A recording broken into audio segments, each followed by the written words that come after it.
Hoje para falar um assunto que Tiago aborda lá no capítulo 5 do livro de Tiago.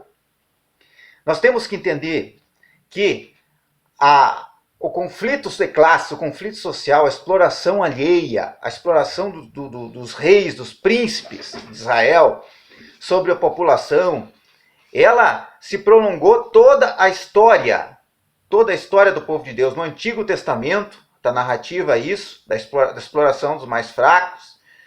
E também no Novo Testamento nós vemos isso, uma exortação de Tiago sobre esse assunto lá no capítulo 5. Eu vou ler para vocês.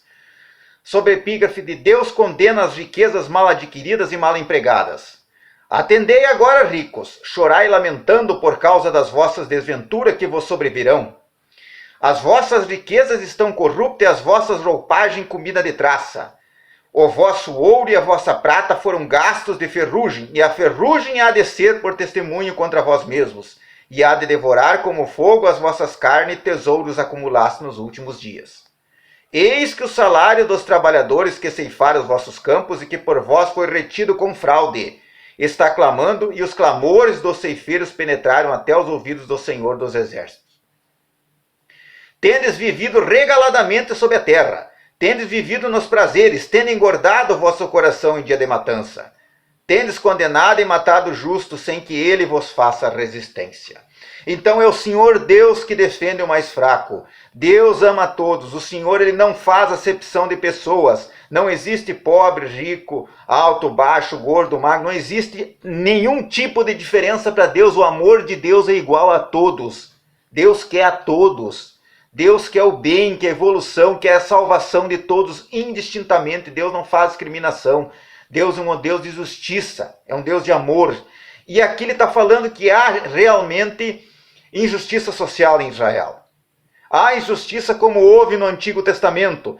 Toda a história do povo de Deus, ele sempre fala na injustiça social, na desigualdade social.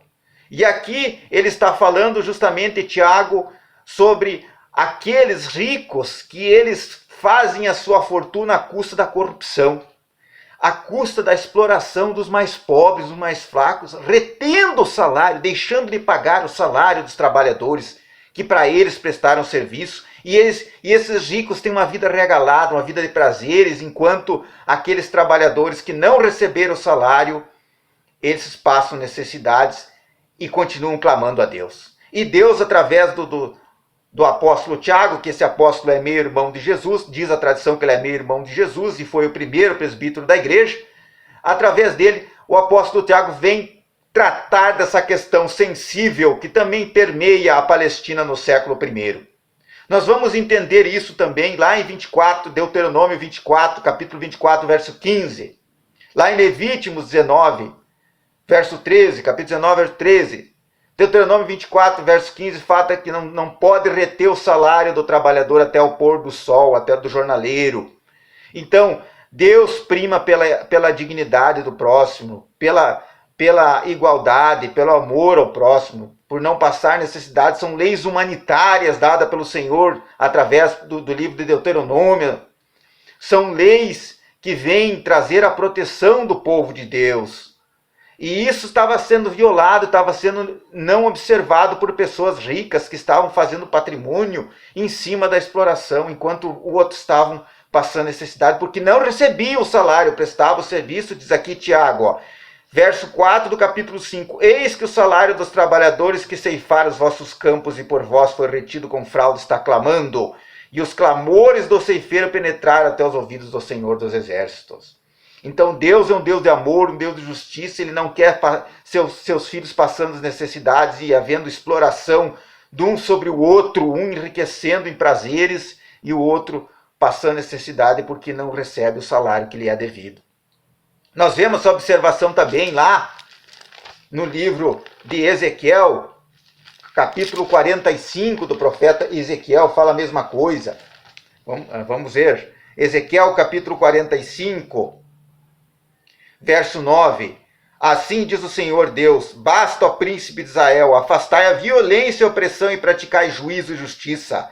Tirai as vossas desapropriações do meu povo, diz o Senhor Deus.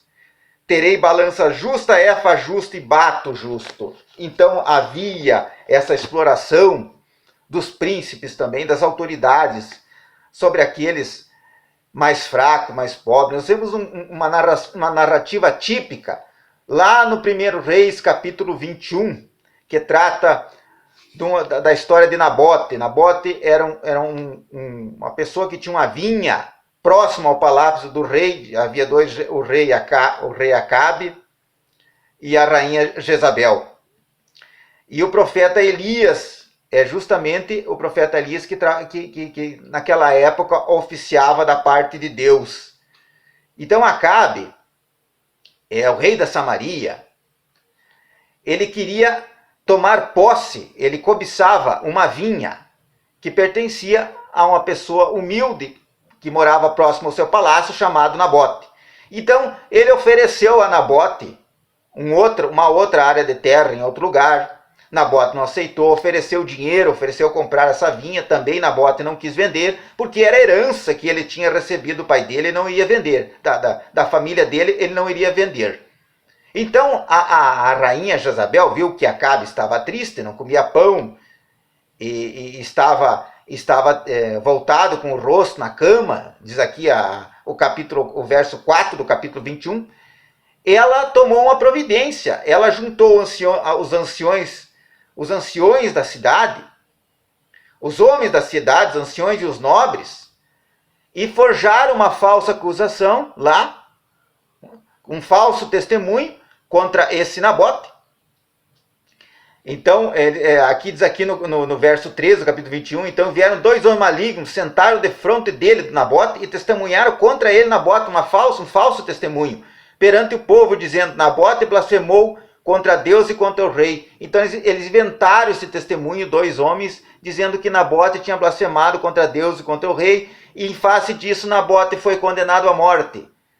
E após Nabote ter condenado à morte, então Acabe tomou posse da vinha como ele queria, sem comprar, sem pagar por ela, sem trocar por outra área de terra, porque o Nabote, enquanto vivo, não queria se desfazer, porque era uma herança que ele tinha recebido.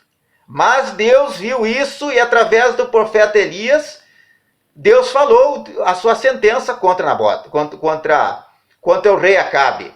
Então veio a palavra do Senhor, no verso 17 do capítulo 21 de 1 Reis, então veio a palavra do Senhor a Elias, o tesbita, dizendo, Elias é o profeta de Deus. Dispõe-se, desce para encontrar-se com Acabe, rei de Israel, que habita em Samaria. Eis que está na vinha de Nabote, aonde desceu para tomar posse dela. Aproveitou-se que Nabote faleceu, né?